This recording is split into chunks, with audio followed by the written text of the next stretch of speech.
Olá, meu amigo, olá, minha amiga. Mais uma vez estamos juntos para falarmos da Palavra de Deus. Esse é o 5º vídeo da série Leigos. Hoje vamos falar um pouco de liberdade de consciência. Para defender a liberdade de consciência é preciso entender o que realmente significa liberdade e liberdade de consciência. Vamos ao início. Eu peço que vocês me acompanhem em Apocalipse 12:7. Vejam. E houve batalha no céu. Miguel e seus anjos batalhavam contra o dragão. E batalhavam o dragão e seus anjos. Houve batalha no céu. Não era rotina ter batalha no céu. Batalha no céu não era uma coisa natural.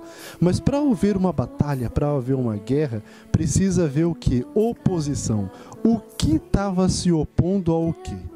Me acompanhe no livro Vidas que Falam, página 8, 3º parágrafo. Deus poderia ter criado o homem sem a faculdade de transgredir sua lei. Poderia ter privado a mão de Adão de tocar no fruto proibido. Neste caso, porém, o homem teria sido não uma entidade moral, livre, mas um simples autômato, tipo uma máquina, sem liberdade de opção, de consciência ou de obediência.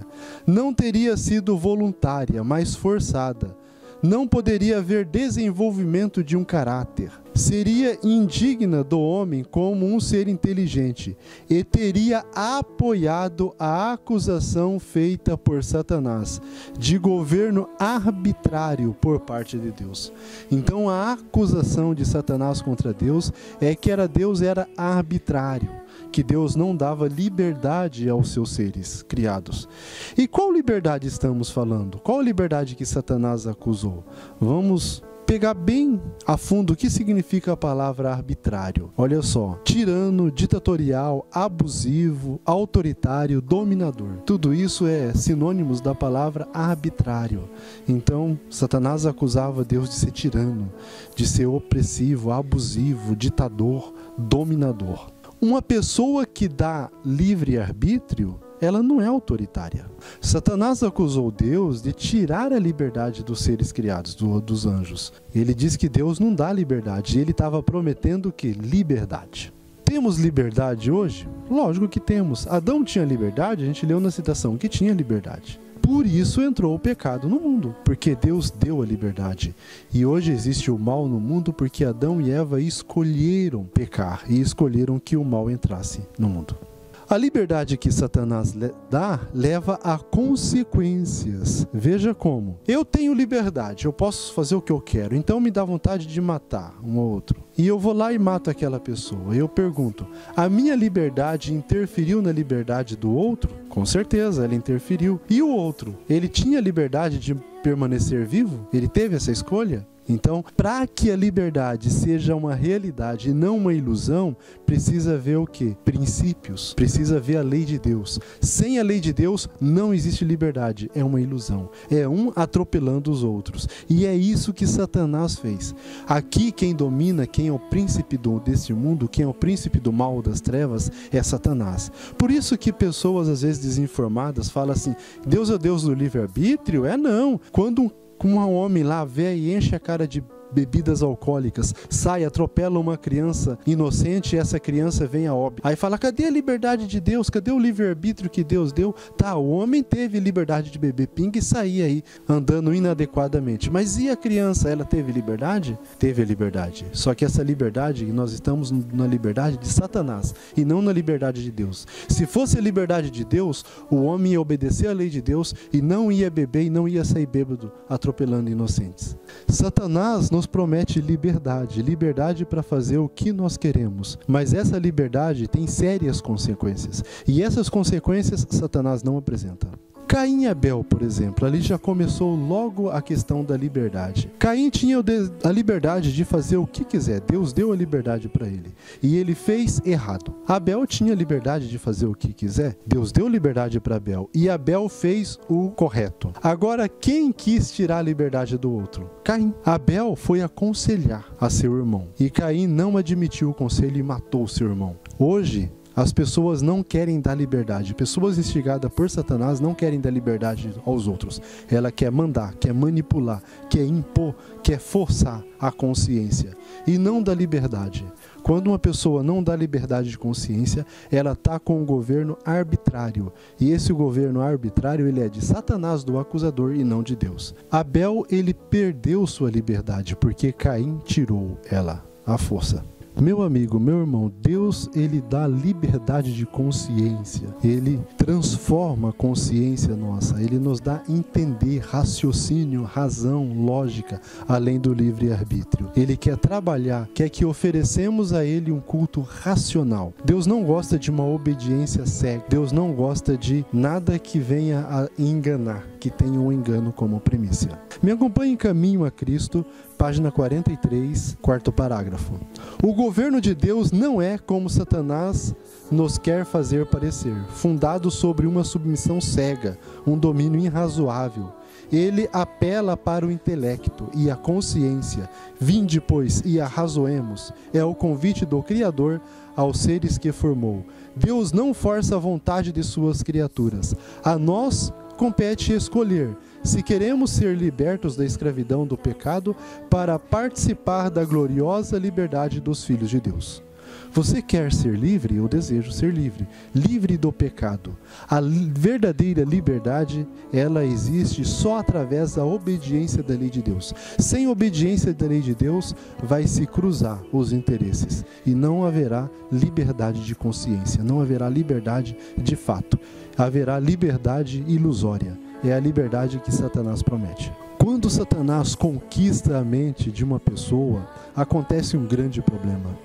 Qual o problema que acontece? Ele coloca a denominação superior à palavra de Deus.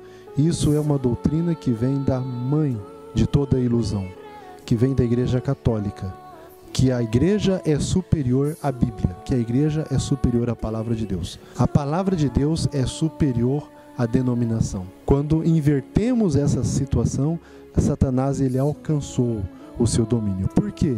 Porque através da igreja ele coloca um monte de regras para dominar, para manipular a consciência das pessoas. Na época que a Igreja Adventista foi fundada, ela tinha 6 doutrinas. Hoje tem 28. Cristo, ele trabalha para moldar a nossa consciência. Satanás, ele trabalha para restringir a nossa consciência. Quando uma denominação começa a aumentar suas regras, ela está fazendo o papel de Satanás para restringir a consciência das pessoas e não de dar liberdade.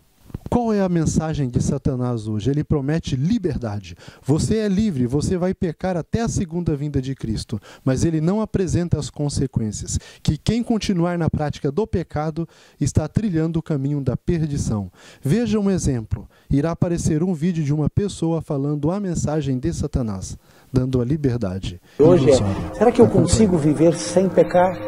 Foi ele que venceu o pecado, não foi você. Mas entenda, não há base bíblica para você acreditar que você vai viver aqui nessa terra sem nenhum tipo de pecado. Não há base bíblica para se crer nisso. Mas eu não quero frustrar ninguém, pelo contrário, eu não quero que você viva uma vida desesperada atrás de algo que Jesus nunca prometeu para você. Enquanto vivermos nessa terra, eu e você vamos errar. E eu não quero que você se frustre quando você errar, porque você vai errar e você não consegue vencer. Infelizmente, nessa terra, enquanto estivermos aqui, enquanto não passarmos pela transformação plena, vamos continuar errando. Veja, o pecador disse que nós iremos pecar até o fim, até a segunda vinda de Cristo. Ele fala que nós vamos pecar até o fim. E se no pecado é transgressão da lei de Deus, se nós vamos pecar até o fim, para que serve religião? Para que serve igreja? Para que serve denominação? Será que precisamos pagar um título ao céu? Essa é a intenção de Satanás, que nós devemos o quê? Comprar um título ao céu. Então, através dessa e de outras igrejas, Satanás está, infelizmente, tendo sucesso com o seu engano, levando as pessoas a acreditar que a salvação é o quê? É pelas obras, que devemos pagar um título ao céu, devemos, joelhar ali, fazer longas orações, vários sacrifícios, dá bastante dinheiro, quanto mais melhor, para pagar um título ao céu. Já que vamos pecar até o fim, que Cristo não nos transforma, para que a igreja? Só se fosse para pagar um título ao céu. Será que Cristo precisa de corretores para fazer uma intermediação entre vender o terreno no céu para nós? Eu acredito que esse título é de graça, é pela graça de Deus. E a graça de Deus não só nos dá o título ao céu, mas também nos capacita a viver em harmonia com a lei do céu, porque a lei do céu é a lei da liberdade e não da opressão. E para isso nós fazemos uma adaptação aqui. Se não nos adaptarmos à nova lei, para que vamos para o céu? Para chegar lá e falar, olha Deus, eu não me acostumei com aqui não, quero voltar para o mundo. Então nós devemos fazer o quê? Uma adaptação aqui. E Deus oferece hoje essa adaptação aqui. Veja o que Ellen White fala sobre essa questão de pecar.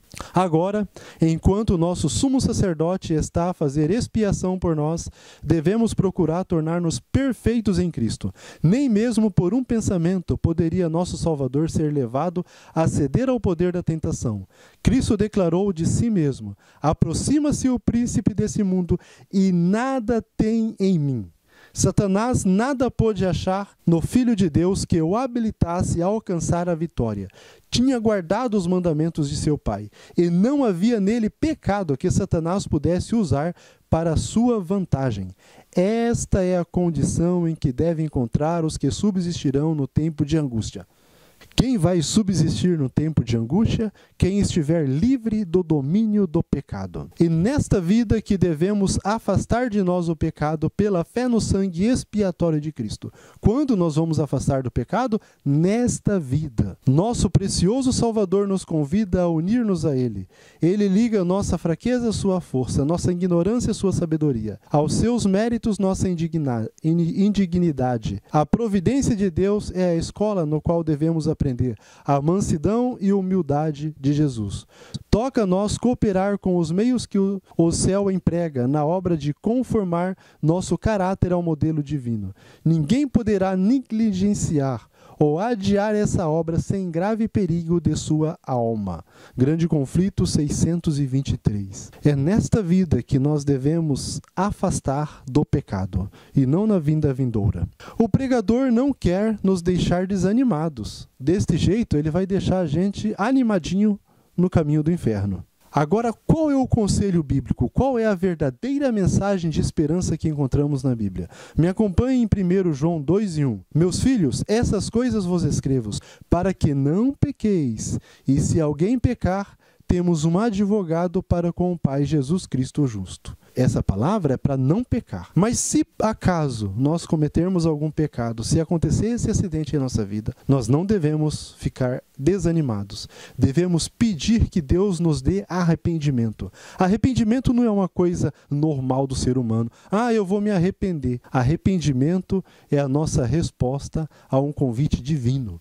Deus toca em nosso coração e dá arrependimento. Imagina uma pessoa comendo um bolo de chocolate recheado. O que acontece? É uma comida imprópria. Ele vai se arrepender de comer aquele bolo de chocolate por causa das graves consequências que aquilo pode dar à sua saúde? Quando ele vê as consequências, ele fala, nossa, poderia não ter comido, mas que foi bom, foi. O coração carnal, ele não se arrepende.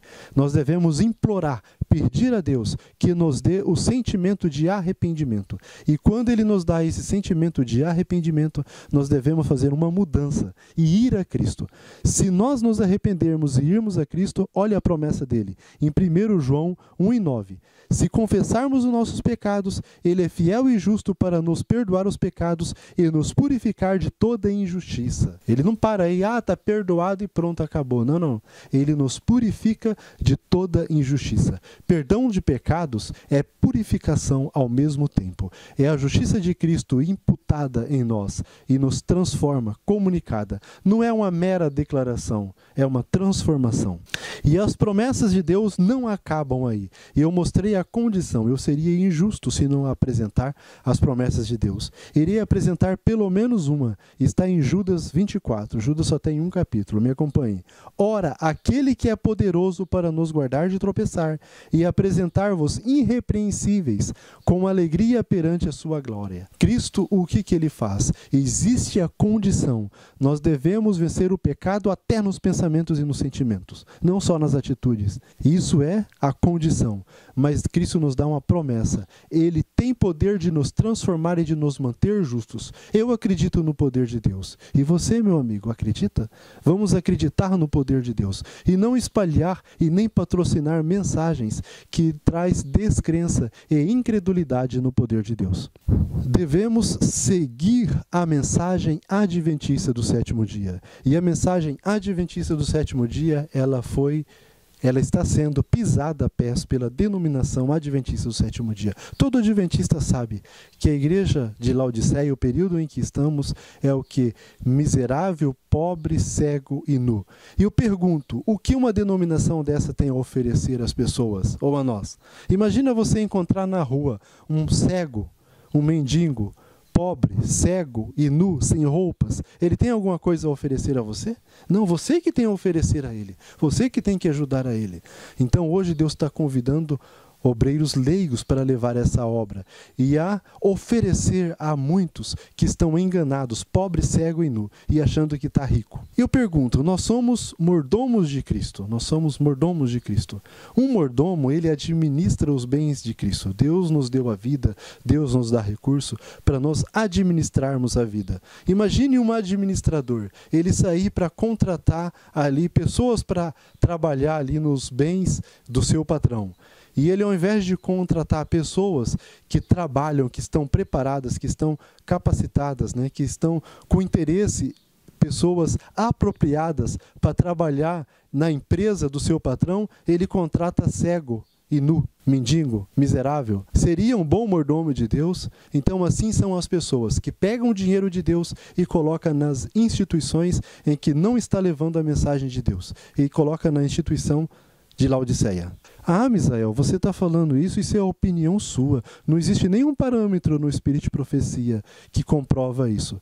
Leia Primeiros Escritos, página 49 e 50. Primeiros Escritos, página 49, terceiro parágrafo. Leia em casa, leia todo a página 48, a 49, a 50, a 51, leia todo o contexto. Mas olha, veja só um detalhe. Para alguns que professam crer na verdade presente, é coisa difícil fazer tão pouco, como seja passar às mãos dos mensageiros o dinheiro que realmente pertence a Deus e que ele lhes entregou para o administrarem. Quem são os mensageiros de Deus? São os que levam a mensagem de Deus. Se não leva a mensagem de Deus, não é mensageiro de Deus. E isso é muito claro. Não precisa de nenhum pensamento profundo e de nem muitas filosofias para provar isso. É muito claro. Ah, Misael, o tesouro de Deus é a denominação. Eu pergunto, aonde está escrito isso?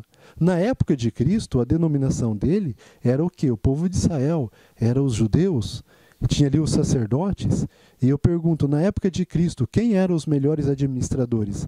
Os que passavam os recursos de Deus para o ministério de Cristo ou que passava para os sacerdotes? Ah, mas Cristo ele não aceitava doações para o seu ministério?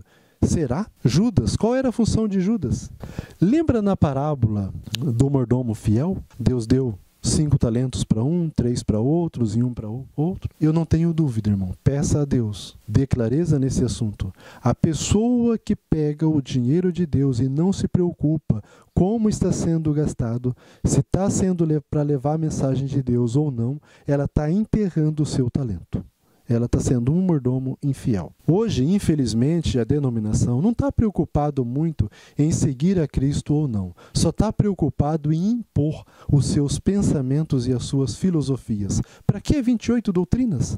Para que explicar mistérios que a própria Espírito de Profecia fala que é mistério e eles tentam explicá-la nas 28 doutrinas? Também acontecem coisas piores, como a questão do pré-lapsariano. Nem no manual da igreja está, nem faz parte das 28 doutrinas. E eu conheço muita pessoa, inclusive eu, está sendo punido porque professa pós-lapsariano e não acredita na doutrina pré-lapsariana. A palavra de Deus é a maior autoridade.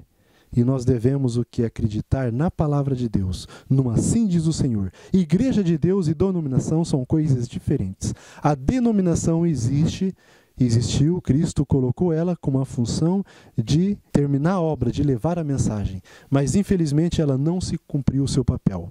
E isso sempre aconteceu na história. Na época de Cristo, na época de Noé, sempre aconteceu na história. E por isso, Cristo está convidando hoje, eu e você, para levantarmos a bandeira do Evangelho, para levarmos essa mensagem em frente. Você duvida?